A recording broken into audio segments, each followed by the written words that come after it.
Pakcik nak ambil ubi kayu ni. Besarnya ubi kayu ni. Pakcik nak buat ubi kayu sira gula merah. Okey. Amboi. Lekat.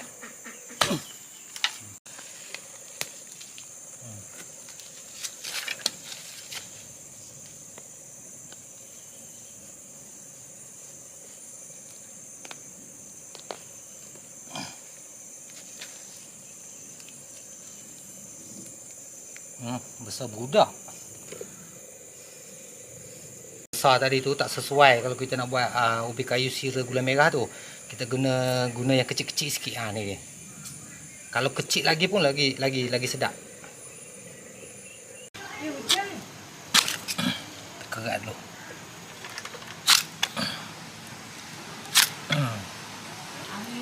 Dah.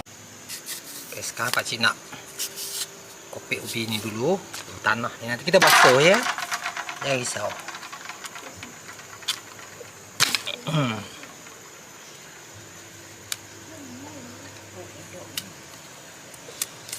Dia kalau lagi kecil sebenarnya lagi sedap. Kulit pun senang nampak.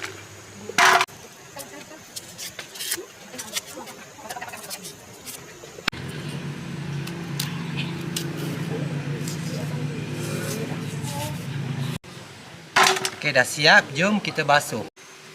Okey, kita nak mula sirah lah. Ubi kayu ni nak buat.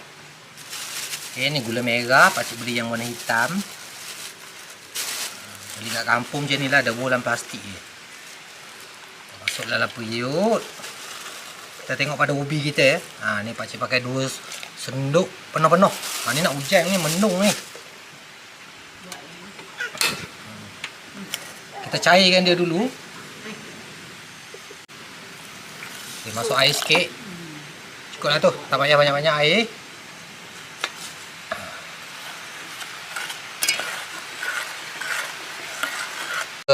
Gula merah kita tu mendidih dengan cair.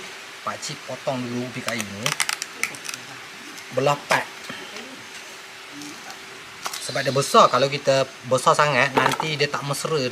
Gula tu tak masuk dalam ubi kayu kita. Bibi siapa ni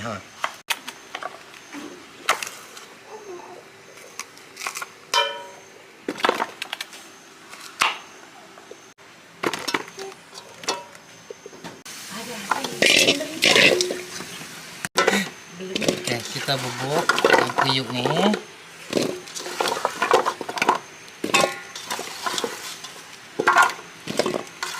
Gula dah cair ni. Kita tukar pula. Naik ubi kayu. Senang sangat buat ni. Tengok, pakcik sambil-sambil duduk Kuai tu. Okey, kita bubur garam sikit. Agak-agak je lah ya pada ubi kayu kita tu. Sekarang ni pakcik akan masukkan gula merah. Panas lagi ni. Jana.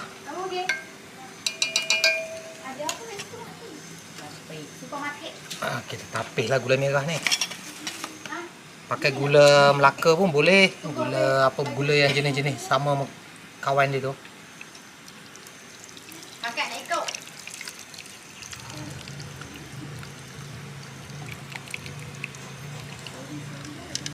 Pakcik basuh-basuh sikit. Kuah periuk ni rugi.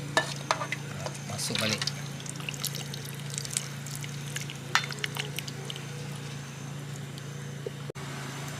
Daun pandai pakcik pakai 2 helai. Sekarang ni kita masuk gula ya. Sira gula merah ni, ubi kayu sira gula merah ni kena manis. Memang kena pakai gula banyak sikit. Kalau tak suka gula banyak, tak payah letak banyak. Tapi mak pakcik tadi pesan, dia kata letak 2 senduk. Saya ikut je lah perintah. Sebab dia suka makan manis.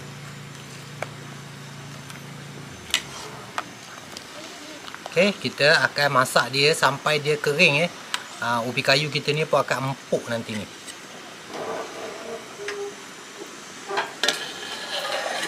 Pakcik dah cek ni, air dia ada lagi. Kita masak lagi sampai air dia pekat. Air gula ni pekat. Ini belum pekat lagi nih. Kita biar dulu. Boleh. Okey, dah masak dah ni, tengok ni. Dah kering ya, kita masak sampai gula ni dah kering. Ubi pakcik pun dah empuk.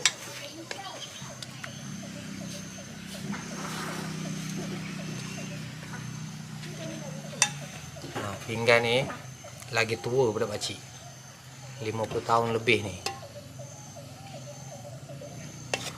Tak dapat dah pinggan ni kat sini sekarang ni.